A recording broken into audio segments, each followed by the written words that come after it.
We're going live in a couple of seconds. It says 5 minutes to everybody who's tuning in, but it won't be nearly that long. We're going to be up in just a minute.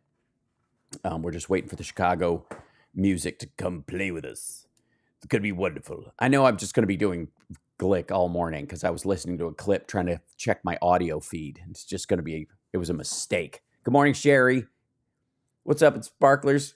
Thanks for being here. Hold on. I'm going to switch over. It'll be me and Johnny in 3, 2, 1. Ba-da-ba-ba-da. Good morning. We're going to be live. I listened to the 5150 song to play it for Lisa this morning, and now that's just like screaming through my head. Always one more. Yeah, that's a tough one. Yeah, Victor and I do that one, and it's really good. Hold on, we're starting.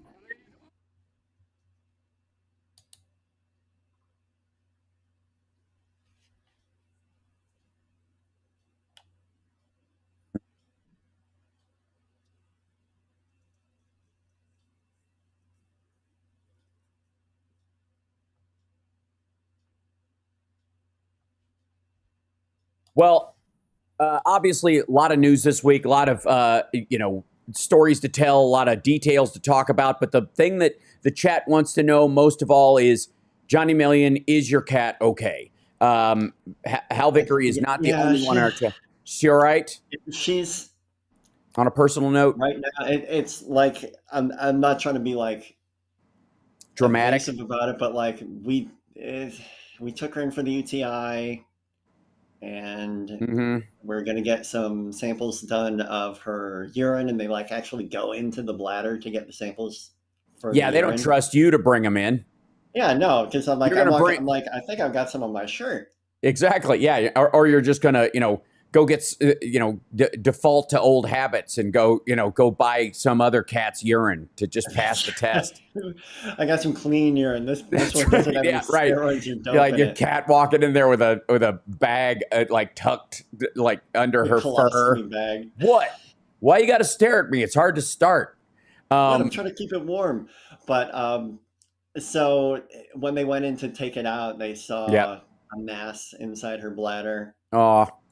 So they couldn't go in with the needle to get the urine out, because they're like, if that's cancerous, then it's just cancer party.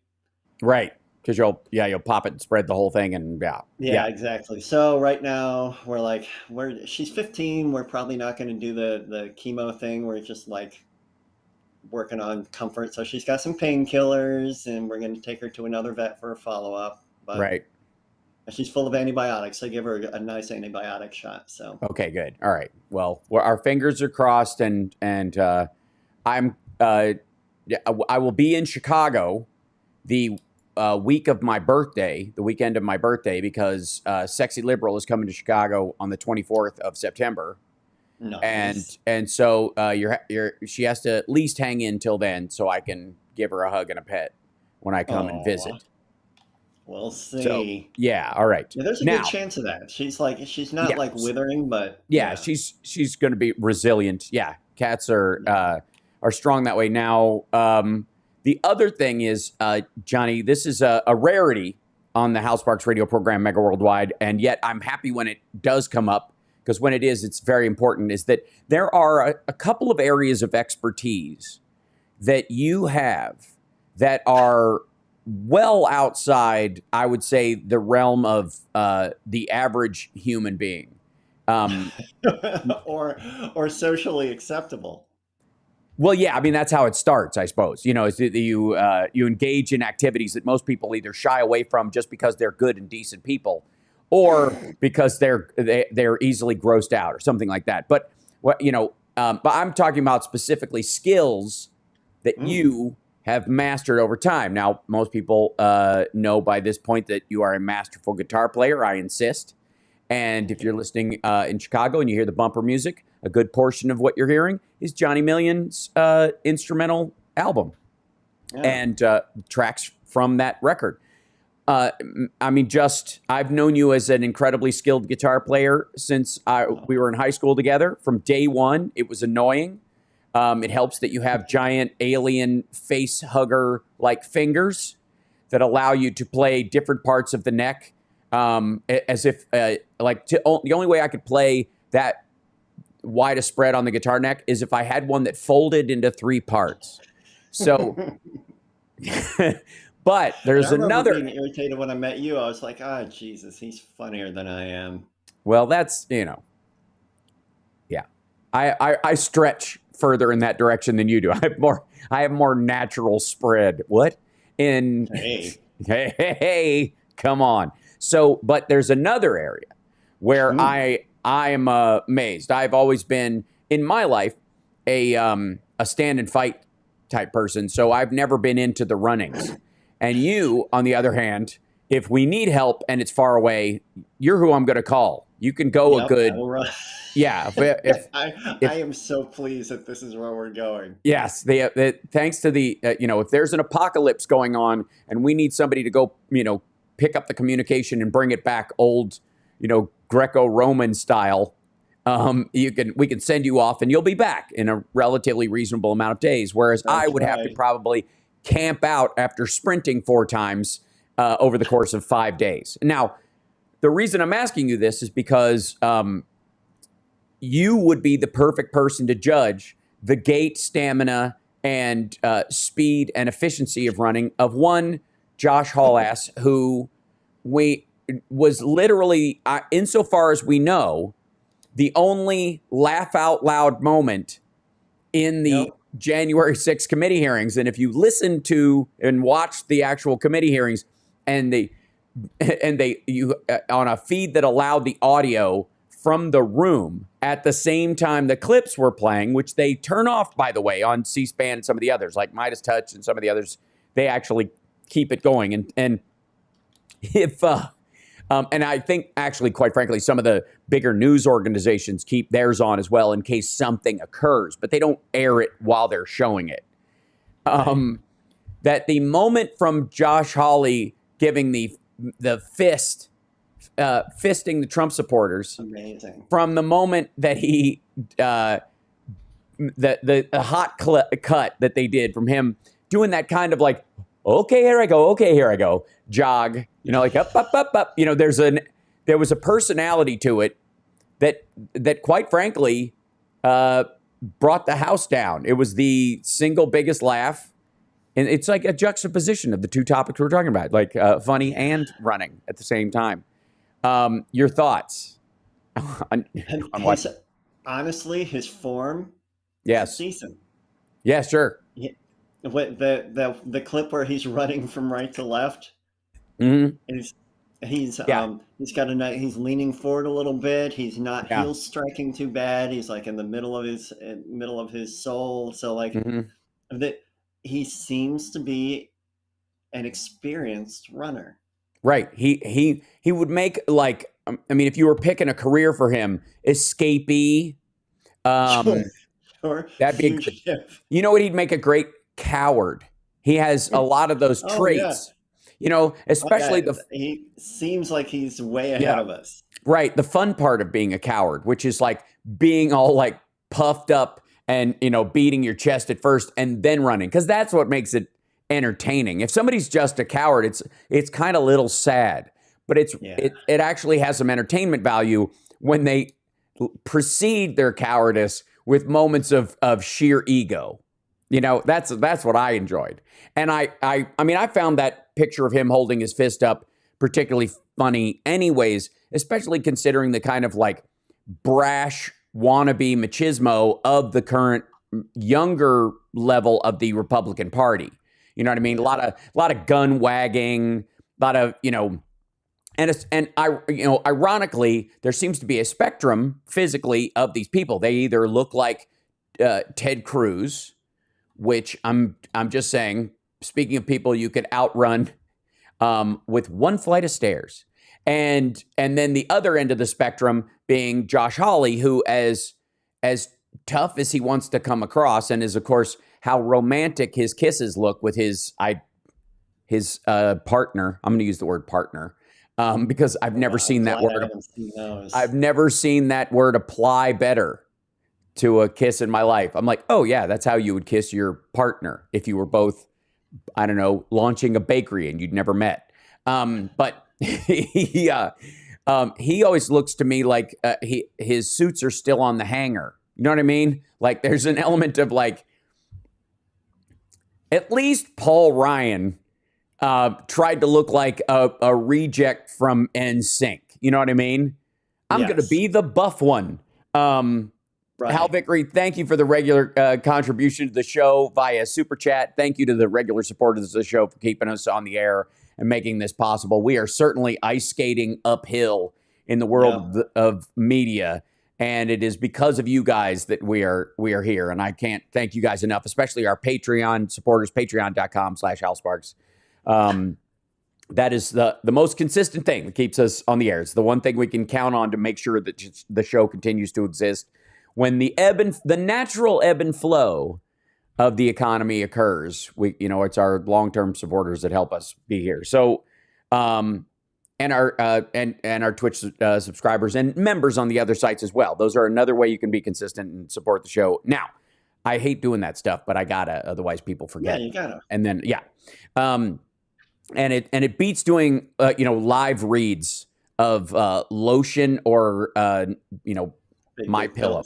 Or yes, right. Yeah. Or manscaping stuff or whatever, that kind of stuff. Yeah. All of which I use. And I think mainly I would just be embarrassed to talk about these things because it would immediately turn into like an anecdotal big anecdote. Yes, right. Like, I don't want to. This is too much. Yes. It'd be the TMI moment on the show every week. You know what I mean? Yeah. This because I would say I'd be glad to, sponsor something like Manscaped. I think that's a decent and caring thing to do for your partner as a male. But what I fear and all that is the sound out. That's yeah, you know what I mean? Just everything's going fine. That's all right. And then like that. I always picture the Tim Conway on Carol Burnett with the elephants. Snort. Yes, right. That we have to take a break. Now, when I come back, Bannon's going to jail. Peter Navarro is on deck, which has got to be, and there was a Trump rally last night that in a 6,000 seat hall that was only about, 3/4 full, and it started to empty out as he was giving the speech. It's just, I'm telling you, sometimes you just got to get up, put one foot in front of the other, and keep moving forward. And then eventually the world catches up to the fact that you're in this for the long haul, and that and the people who seem to be ahead of you drop by the wayside because of their own intransigence, idiocy, or self-destructive behaviors. We'll be back right after this. You're listening to the HAL Sparks radio program, Mega Worldwide on WCPT Radio, Chicago's Progressive Talk.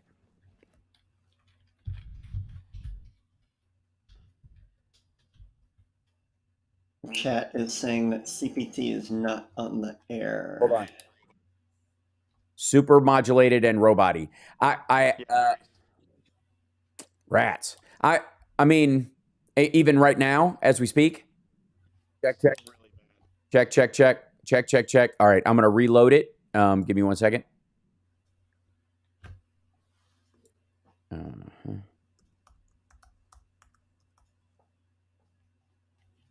Check. Chicago, is that better or worse? Okay. I honest to God, that link I sent you guys for the eCam thing, if somebody could just plug in a camera and point it at the desk so that you guys could use that, it would solve most of our audio problems. I think clean feed is going downhill. I think that's our weak point because I've tried everything else. Yeah. I will make time, my friend. Well,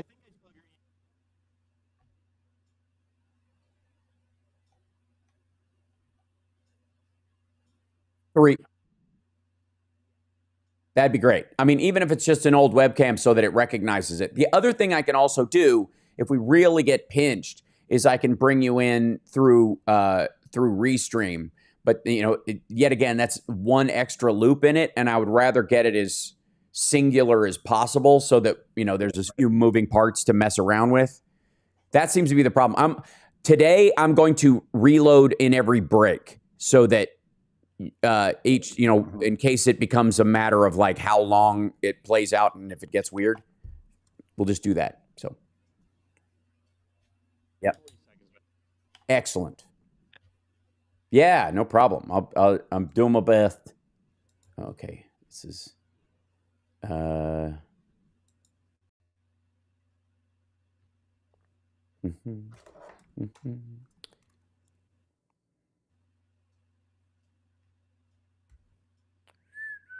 Skipping audio, yeah. It's just. Thank you.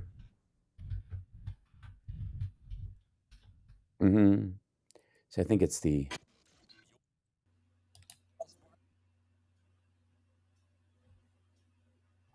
Welcome back to the show. As always, in my attempt to coordinate audio from all over the globe, I spend a good deal of time like playing whack-a-mole while I'm doing the show, which I gotta be frank, is a conscious, like it occupies a section of my brain during a check, and makes sometimes the deeper read stuff that I like to get engaged in a little more challenging, so it keeps it fresh. That's where I'm going with it. And I'm sticking with it. By the way, we're live at infotainmentwars.com and of course on fwank.com. Fwank, FWANQ.com. I had to, of course, buy that URL before Mike Lindell bought it up. Mike Pillow, who announced a new product this week. Mike. Oh God. My Coffee. No. Which he did his due diligence on. It is the best coffee you will ever wrap a lip around, I think, as my dad would say. And by due diligence, he met these people last month. His suppliers, they do the best stuff. He watched them test it right in front of him. And as a coffee expert. Yeah. Well, I mean, he seemed to be, apparently surprised, according to the big pitch he made on his network. He was surprised that apparently Colombia and Ecuador are places where they are uniquely suited to grow stimulating plants. Yeah, that's news. Yeah, I don't know why he wouldn't have put that together a couple of years ago, especially. All right. So it's been a bad news week for Peter Navarro, especially. Peter Navarro, he's the weirdly, let's see, how do we describe him? Because he looks like he's very, like, he's pretty well dressed most of the time. He's fairly articulate when he speaks. He was Trump's trade advisor, right? I'm blitzing because he didn't really do the job.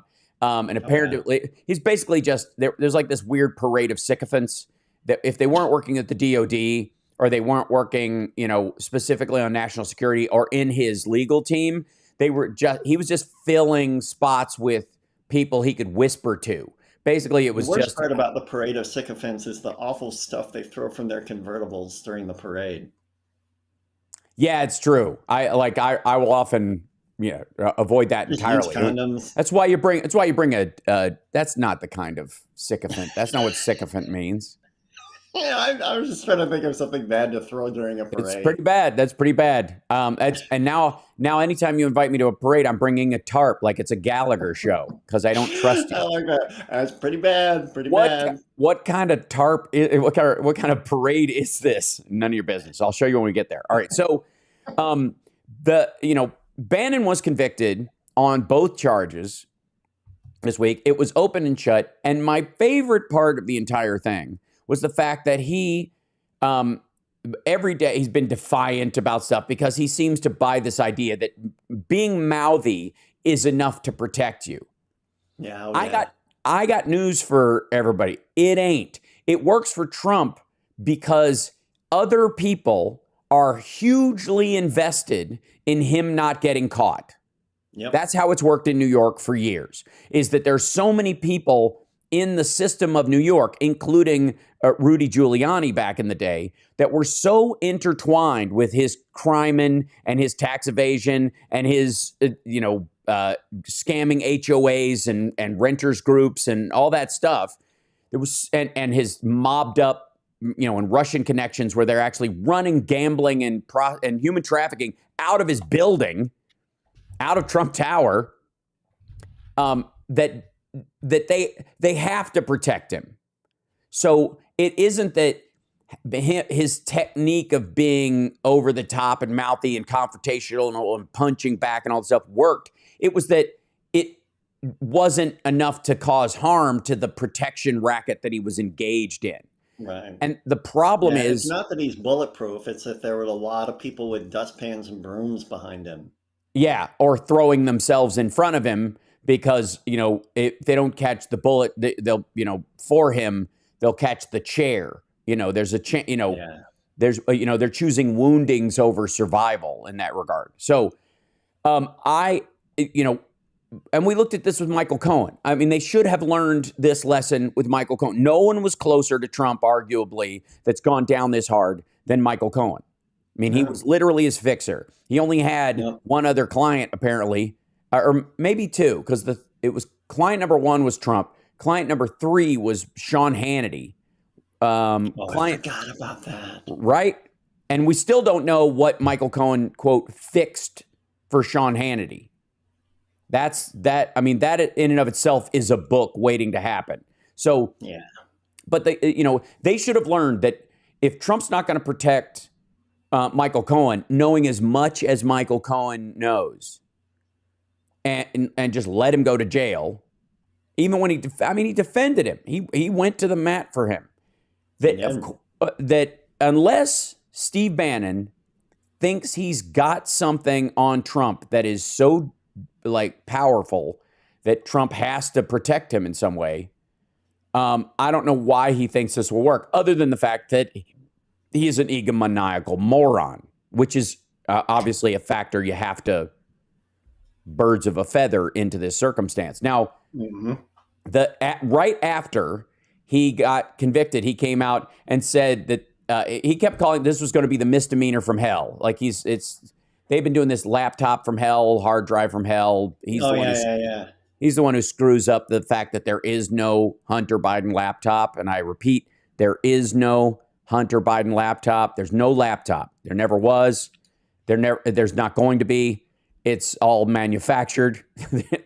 And just because you have a hard drive called laptop doesn't make it a laptop. If you don't believe me, go buy a hard drive, write the word laptop on it, and then try to open it and look at the screen. I rest my case. How does the keyboard work? So anyways, he came out there and said, this is just the beginning. We're gonna win this on appeal. My guess is because this is about his intransigence, he's gonna go to jail pending appeal. He's gonna start serving his sentence, whether it's he'll get 2 years and then he'll end up doing 16 months or something like that, which is fairly standard in these kind of situations, is another conversation entirely. But the idea that somehow he can, they're going to definitely make a motion to have him not go to jail awaiting appeal.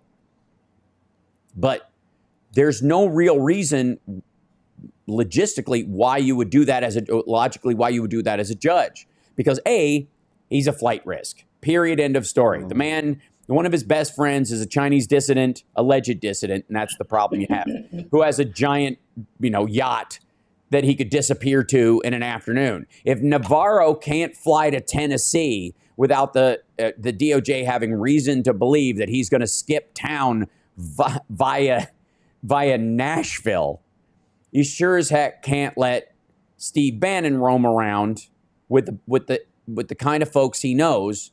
And even just the security personnel that he knows, because if anybody can get an ankle bracelet off you and attach it to a dog that will walk around the house, it's people that Steve Bannon met while he was hanging with Trump in the White House. So the idea is that he's going to skip or try to skip.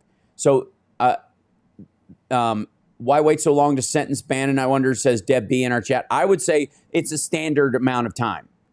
usually there's a get your life in order kind of thing, especially when it comes to what would effectively be nonviolent crimes. You do have a period of time. If it's a violent crime, they move to sentencing fairly quickly, or they just put you in jail awaiting sentencing, knowing that because of your conviction, you're going to get years, so the months aren't going to make a difference. If months will make a difference in a charge like this, where you could get 8 months or 16 months or 2 years or the max, whatever it is, then they'll wait between you can get out. And if you're, a lot of times it's quite frankly, it's a matter of who you know and who the judge perceives you to be. Remanding him immediately awaiting trial would be something if they, if the state moved that he was a flight risk right away. And I know they brought it up, which is why they want to move quickly. But believe me, they've got eyeballs on him, and he can't leave anyways, because the way Steve Bannon makes money right now is doing the War Room podcast on Frank's speech and Real America's Voice. That's his bread and butter, which I suppose he can do without a camera from jail, but we'll see. We're going to take a break. We'll be back right after this. This is the HAL Sparks radio program, Mega Worldwide on WCPT Radio, Chicago's Progressive Talk, AM 820.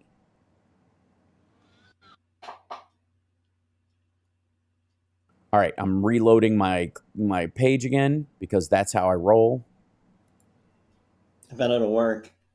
I bet it works.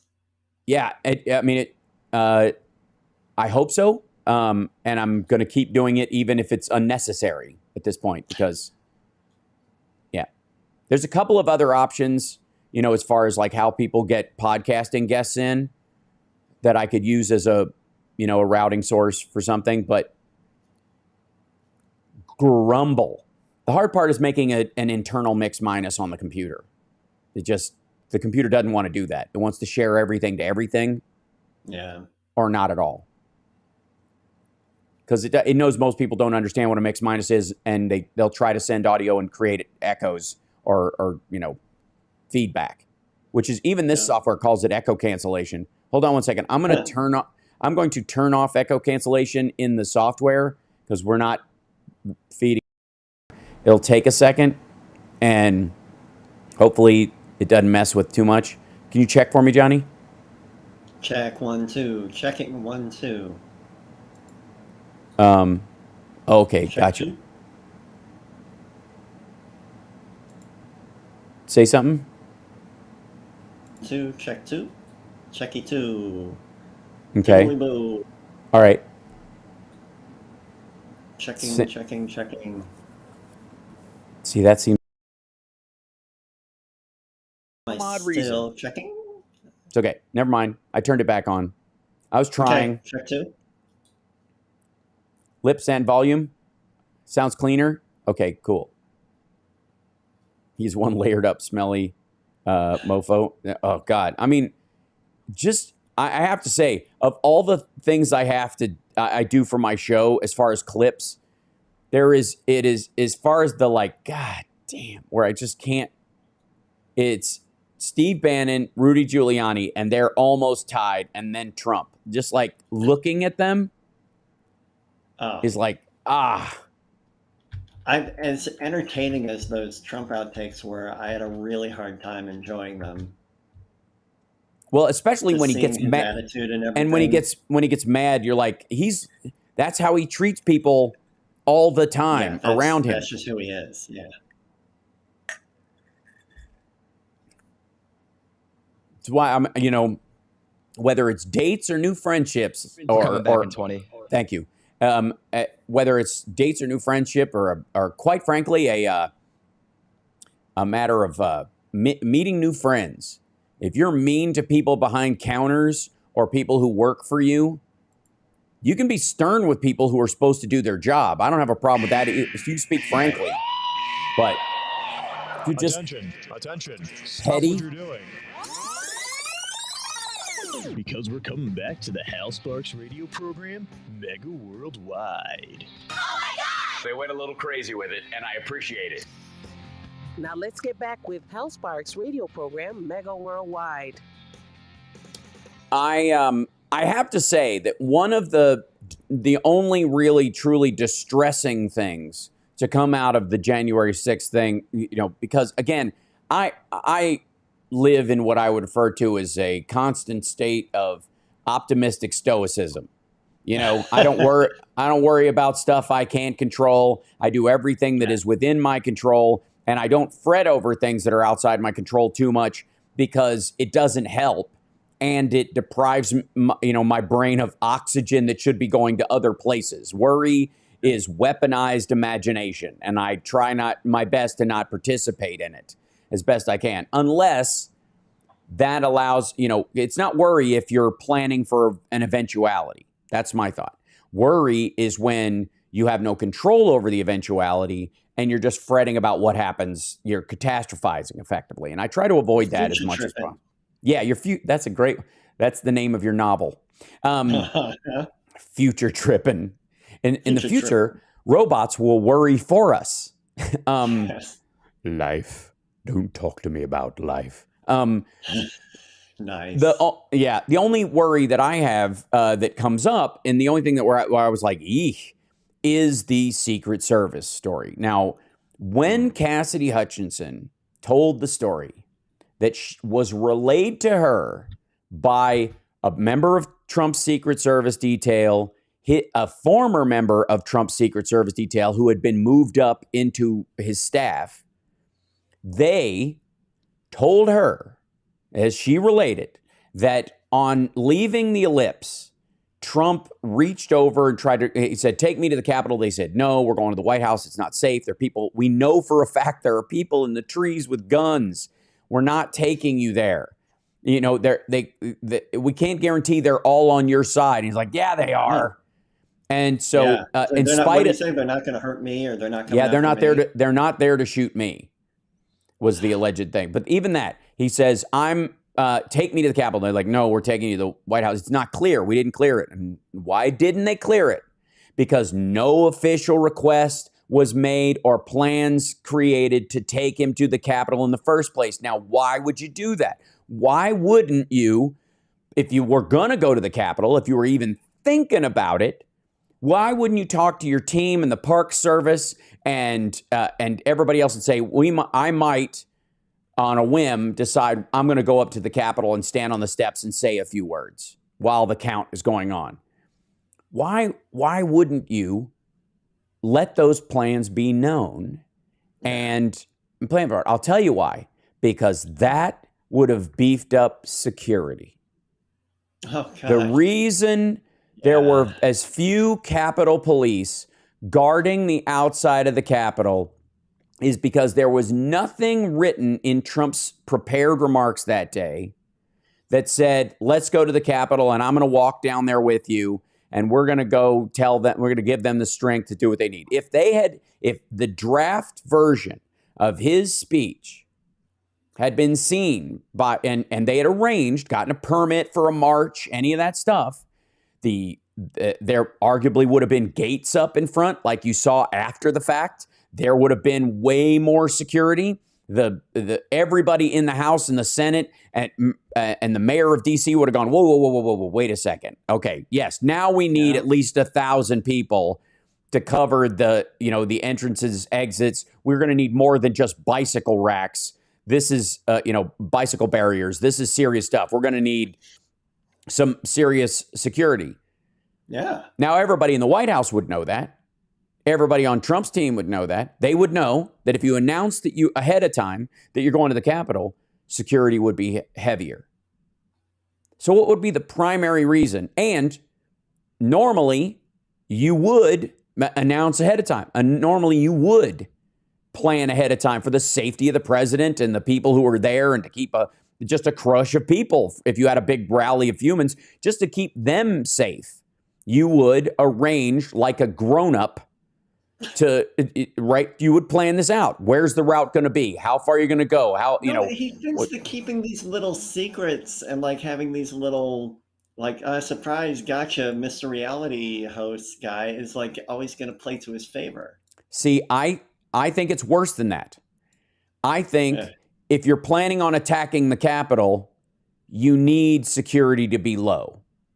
Yeah. If you're working in tandem with the Proud Boys and other armed individuals and sections of human beings within that group that were going to just basically be the zombie marchers, in the attack. If you knew it was going to happen and you wanted it to happen, whether you organized it or not, but you just knew all I got to do is toss a match and it's going to happen, and I got to be down there to chuck the match. I got to be there to be a part of it for it to work.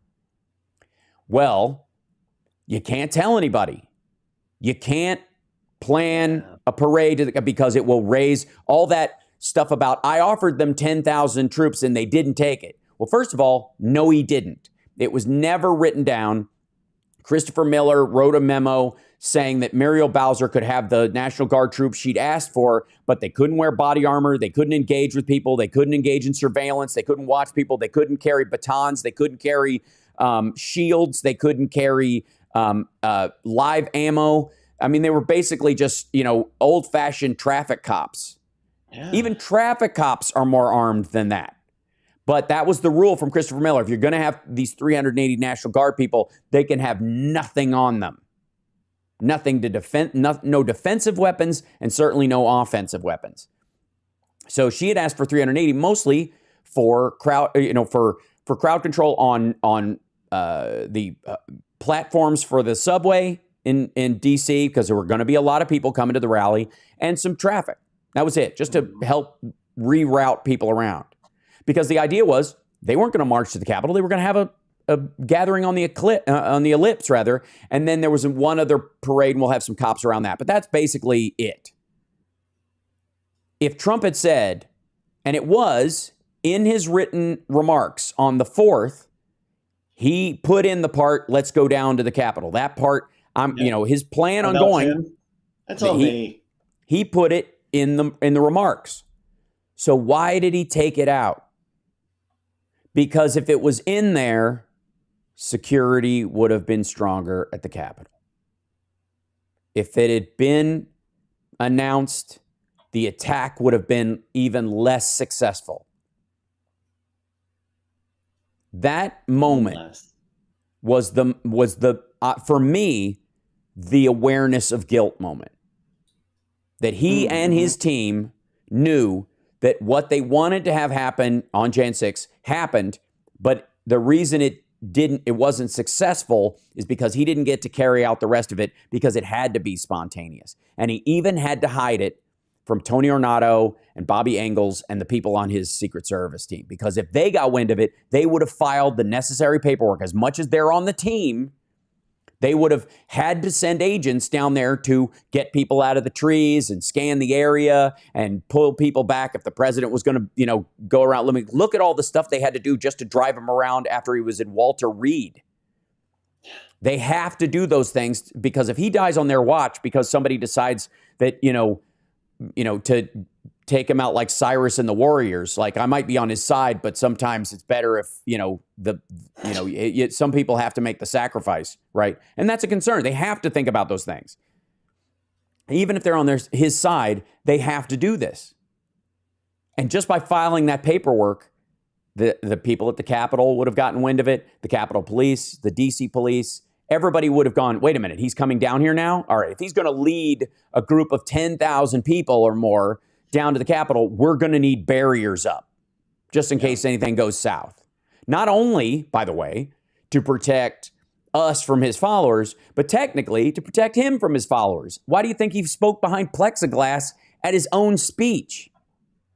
The Secret Service that was saying we can't take you up to the Capitol are the very same people who arranged for and constructed and checked and rechecked the plexiglass, the bulletproof barrier that was in front of him while he was speaking.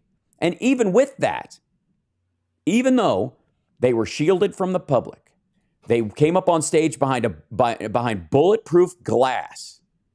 Mo Brooks was still wearing a bulletproof vest. For what? Mo Brooks was part of his little working group with MTG and all these folks. So why is he wearing a bulletproof vest? For later? For the march?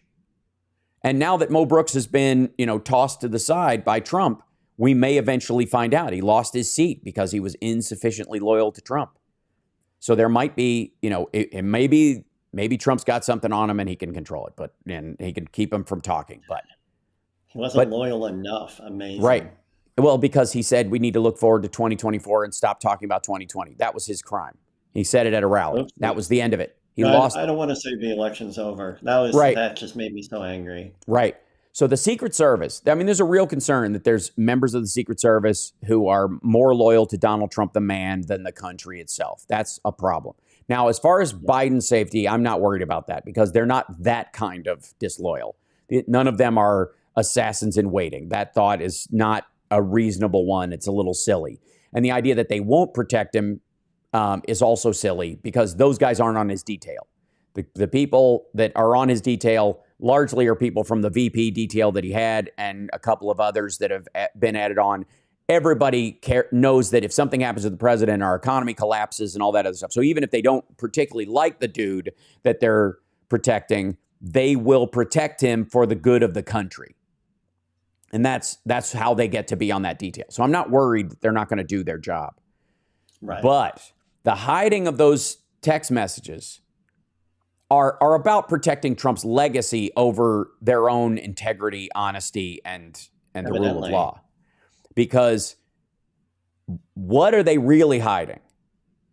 Are they hiding that they coordinated something with him and therefore they were engaged in criminality? I don't think so. I think they were too frank about that experience with him on that day in their talking back and forth. They said things about him that were derogatory and brutal because it was their first time. Maybe many of them were on the receiving end of the kind of behavior you saw in the outtakes thing where he starts to snap and get all agitated. They didn't, he always thinks those guys are macho. So they get to avoid it. They don't have the experience the way he treats the staff at, that feeds him at the White House or whoever answers the Diet Coke button. Right? But these guys are going to be I guess, too open in their language, too direct in how they talk back and forth about what happened, and recognizing the fact that they're implicitly basically giving evidence to he was an active player in an attempt the attempted attack on the Capitol. Yeah, I'm thinking about it now. The way they would have to communicate with themselves, between themselves, would be so damning. They've no choice but to not submit that stuff. And here's the other thing. I mean, like old-fashioned, what are you going to do after you leave the service? Well, if you want to be a body man for a rich dude like Trump, allegedly rich, you can't be seen as disloyal. They can't see the texts that, what you really said on that day about him. I mean, he'll give people like J.D. Vance a pass because he really doesn't have a choice. But when it comes to those folks, So we got to take a break, but I want to remind everybody that the timeline aspect of this that I find the most shocking and the biggest piece of news starts with the president had in his remarks that he was going to the Capitol. Those remarks and planning it would have required them to announce it to all the relevant parties involved, including the people at the Capitol, who would have increased the number of cops there, increased the height and security of the barriers, would have tripled and quadrupled their precautions, meaning that the attack on the Capitol was doomed to fail before they even left the ellipse. So he removed those remarks and hid the fact that he was planning on going to the Capitol from his own team because they would have had to file the paperwork, meaning that he was trying to get his followers to have a leg up on security at the Capitol. He was trying to leave the Capitol Police vulnerable to this attack on purpose. We'll be back right after this.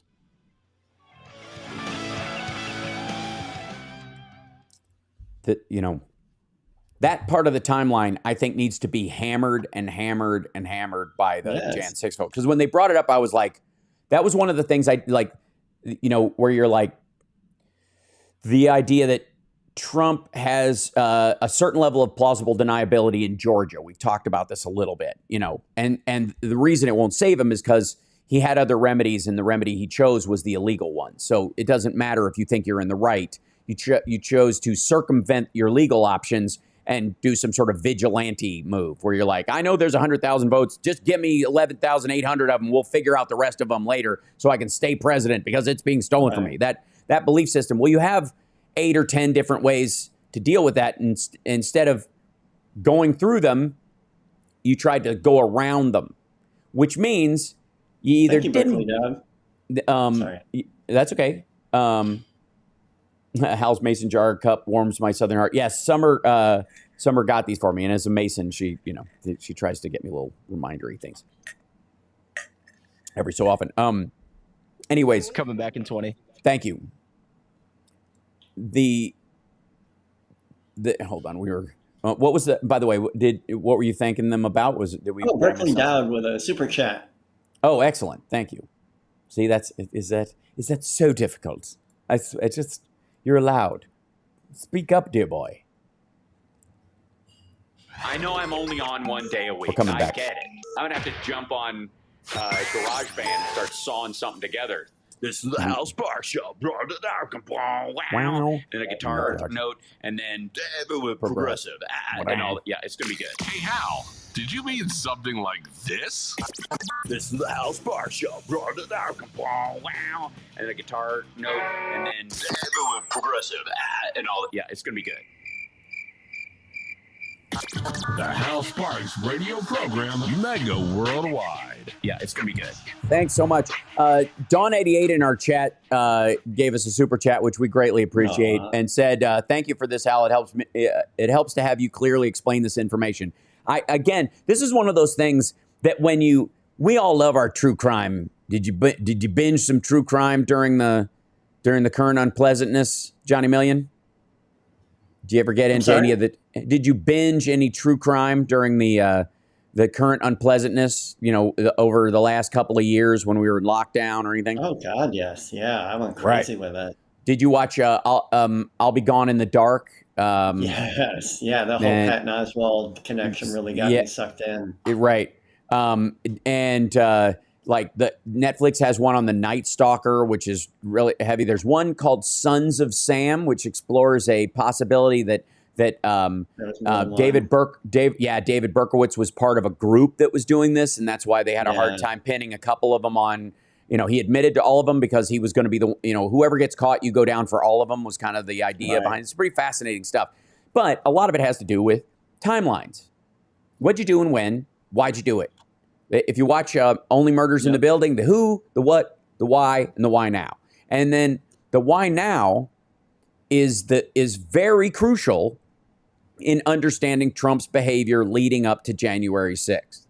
And it points more than anything else to his awareness of his guilt, that they were going to engage in something that was illegal.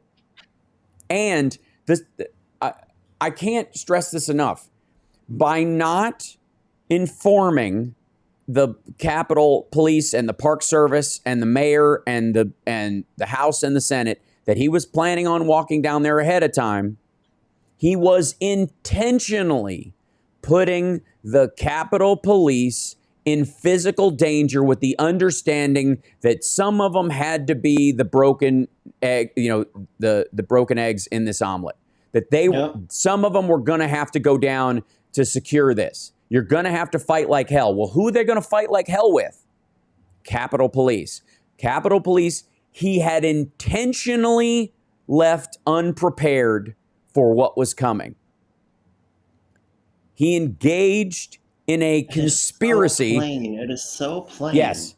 He engaged in a criminal conspiracy, in the genuine use of the word, to leave the Capitol Police vulnerable to armed supporters he knew were coming, that he encouraged, and that on the day he was told multiple times were there and had already started engaging in violence over the period. There was a pipe bomber the night before. The idea that somehow after something like that happens, you would even toy with the idea of taking a group of people who, you do not know, you have not bothered to vet. They very well may be your supporters, but they might be the lunatic, QAnon crowd that thinks, well, if he's a vessel for getting Amy Coney Barrett on the Supreme Court, and Kavanaugh and Gorsuch. So now that he's done that, he has done the Lord's work. He can pass on to he can shuffle off this mortal coil and take his seat next to our Lord, and I'll start the process. There are those kind of loonies in the world. You don't mess around with those kind of loonies, especially when you spend weeks gathering those people together. And the interesting thing of the crisscross between the Secret Service stuff, where they are hiding their remarks, and were initially, which is where this story started, initially contradicting what Cassidy Hutchinson said, and we'll testify under oath that never happened. Well, the problem they have is there's dozens of other people on the detail that not only they told, but were present enough to hear it, either heard stuff going on over the radio or had it relayed to them while and they played a couple of them on Thursday night. And more are coming forward. And quite frankly, there were news stories before Cassidy Hutchinson even brought this up from last year that this had happened, that there had been an argument, that there was a hold on the presidential motorcade because he wanted to go to the Capitol, and they had this dust up. It was a minor aspect at the time because nobody put together the fact that this dude was planning the attack. He was part of it. He thought this was a necessary part of this. And nothing made him happier than the idea that his supporters would give their life for their beloved Donald. I mean, there's a point where just gross egotism crosses over into into a murderous lack of character that puts him in the pantheon of dictators, as opposed to just the game show host who became, the accidental king. Where and then we now know that once he went back to the White House, he called, while the attack was happening, he was calling senators, trying to get them to delay and hold longer. Now, why would you do that? To give your supporters time to get inside. And then do nothing to stop it for hours.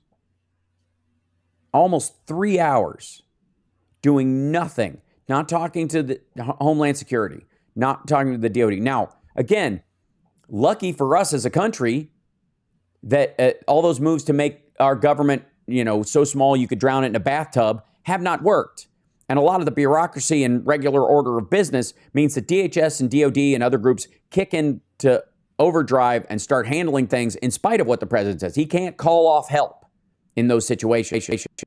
No role the order of it. But if anybody's in direct distress, they call for help in those situations. And in this case, it was Mike Pence, the man that was staring a hole in the back of Donald Trump's head for years, who had done everything to be the loyal soldier for this guy. We all wish we could find a partner in life that would look at us the way Mike Pence looked at Donald Trump. And yet when push came to shove, his supporters pushed and shoved their way in, chanting, "Hang Mike Pence." And what was Trump's response? Maybe he deserves it. This is, again, I make a point of not wishing violence on anybody, even people that in my own heart of hearts, I might think deserve it. Certainly without due process. I would never wish that on. And I don't even, I don't wish COVID or cancer or illness or a limp on anybody, even if I am disgusted by their thoughts, their ethics, their politics or anything. And the reason is I've seen enough people in physical distress in my life to know that there's a line in life that once you cross that, it's a whole other thing. That it is not the same. Like, you can joke about my parents are going to kill me, but if you've ever seen, like, I had a girl in my middle school whose mother killed her dad. That's once you cross over into that line, that it's not that you can't joke about life and all that kind of stuff, but you recognize that there's the joke version, and then the reality is so disgusting you don't participate in it at all. And the idea that he would, while people were seeking out Mike Pence, while they were chanting hang Mike Pence, while they had built a gallows on the Capitol grounds, they meant to do it. He said to Mark Meadows and to Kevin McCarthy, I guess they're more upset about this than you are, and maybe Mike deserves it. I mean, while it's happening, imagine staring at a car accident while somebody has, where people are trapped inside. They're using the jaws of life. They're going to lose a limb. They're trapped under the crushed dashboard. They're bleeding out. People are working frantically to get them out and saying, that's what you get for being a bad driver. Some people, there's too much traffic anyways. Imagine saying those things, standing there while it's happening. That's the character of Donald Trump. Yeah. Whatever you believe about his policies, all the other Republicans want that stuff. But it's the character of Donald Trump that's frightening in that moment. And the wanton disregard for human life is stunning. We'll be back right after this. It's the HAL Sparks Radio program, Mega Worldwide.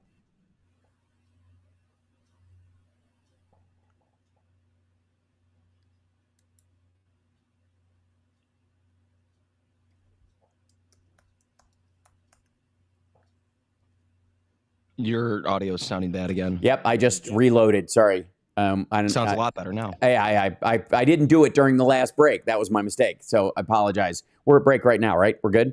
Correct. I just went, yeah. So I'll keep doing that as we go along. Johnny, help remind me if I do a break and don't reload. Yeah, I spaced on it too. That's right. Yeah, exactly. Mark Simons. Exactly. Simons? I'm going with Simons. Who built the fucking gallows? Who built them? I want that footage. We need to know. Hold on. I've got to open up the interview window so we get, in case we, if Phil comes in, the plan is he will join us, and he joins us at his leisure. He's got bigger fish to fry than just being on the show, and we'll address this, as he comes in. It won't be a problem.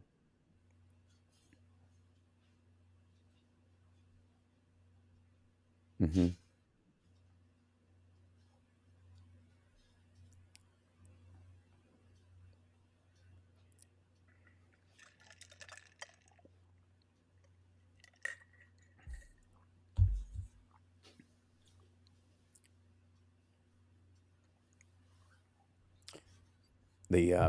I'm gonna send you an article right now, Johnny Million, just so you're up on something. Email or message. How about in the chat thingy? Oh yeah, that's a good idea. In the chat thingy, good idea. Yep, here we go. I'll open it on.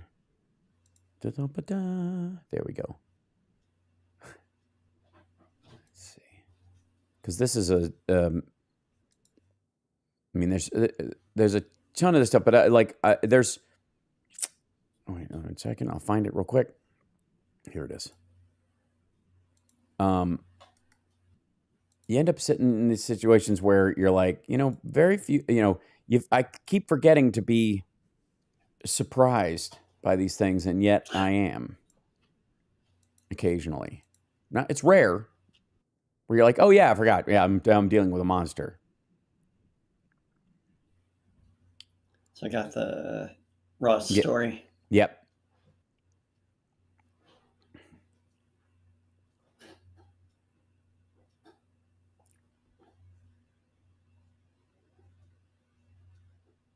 Have you ever seen the show Chrisley Knows Best? Mm-mm.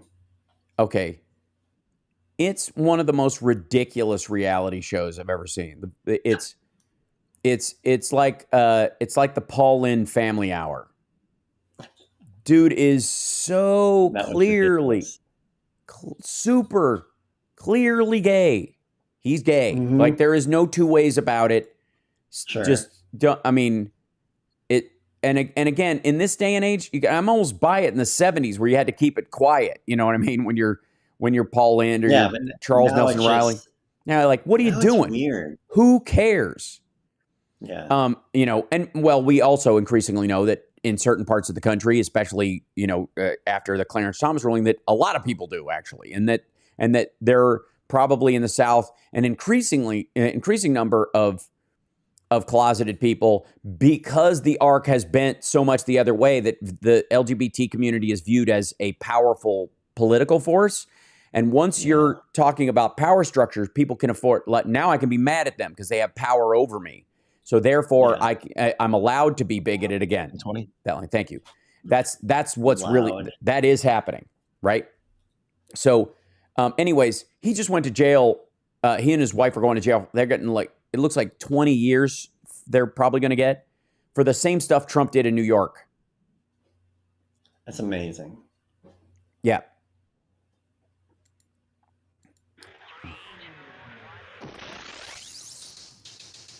You're listening to the HAL Sparks radio program, Mega Worldwide.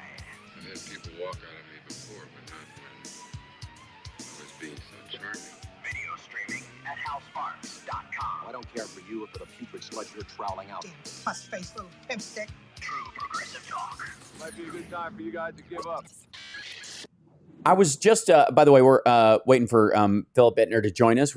Everybody, all's well. God knows there's plenty of news from there, and I will be addressing some of it, in moments. But while we were in the break, I brought up a show called Chris Lee Knows Best, which Johnny Million unfortunately has never heard of, and I don't know that I insist you start Googling immediately.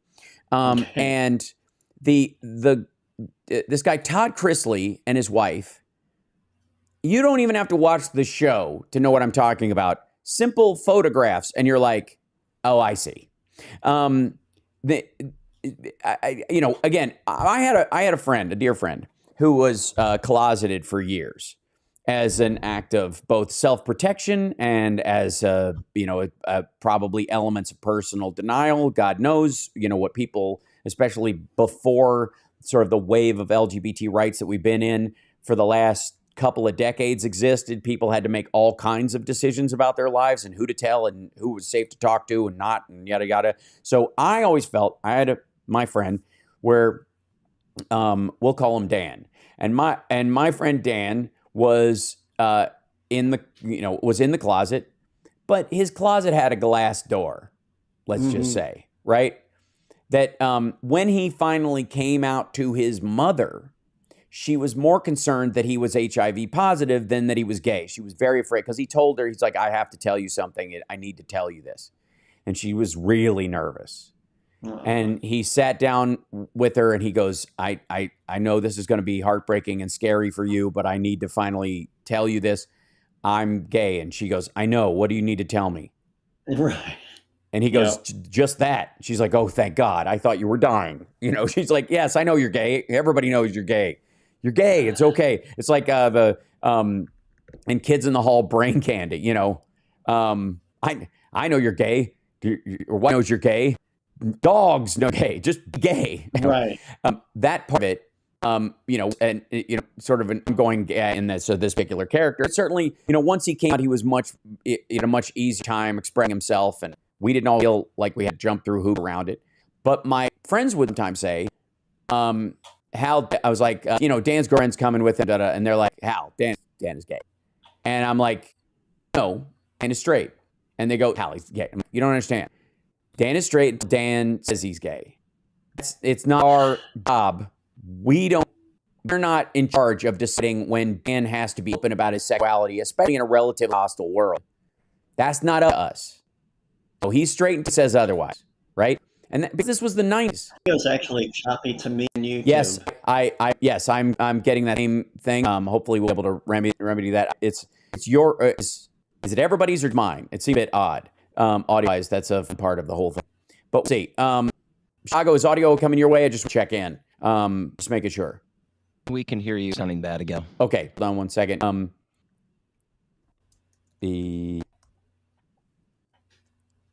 Jump back in. Hopefully that clears it up a little bit better. Chicago, let me know. Or maybe it's just being weird to start with. Maybe just the fact I have an article open about Chris Knows Best on it. So It's got to be it. Yeah, it totally has to. Yeah, it's very. It says shop. It's very strange. So one of the things that I want to be clear about is this is my business that we're Todd Chrisley gay or not, but everybody who watches the show, it's almost the point of the show is this bizarre. This just might be an internet hit, by the way, that we're dealing with. So forgive me if I try to remedy that process. Okay. That said, you know what? Let's take an early break, and I'm going to try and do this real quick, Chicago, if I may, and then we'll get back on the other side of it. I don't want thought to be interrupted by that, if that's okay. So we're going to take a break in Chicago and come right back after this. It's the HAL Sparks program, Mega Worldwide.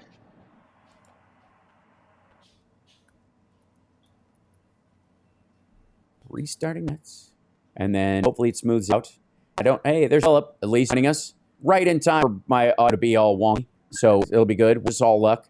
We're going to hear. Still choppy coming in. Yep, I'm working on it. Hold on a second. I'm piece by piece saying, hold on. There we go. Back up, and then, okay, that part of the audio isn't bad. The other thing I need to, let's see, send is there. I want to go to, if this fixes for me a little bit. Can you check for me, honey? 1, 2, you're still coming to me. Yeah, it's super weird. I don't know what it is. That's really aggravating. Okay, hold on. The only option, only other option I have is to reset the audio software, the ECAM. So I'll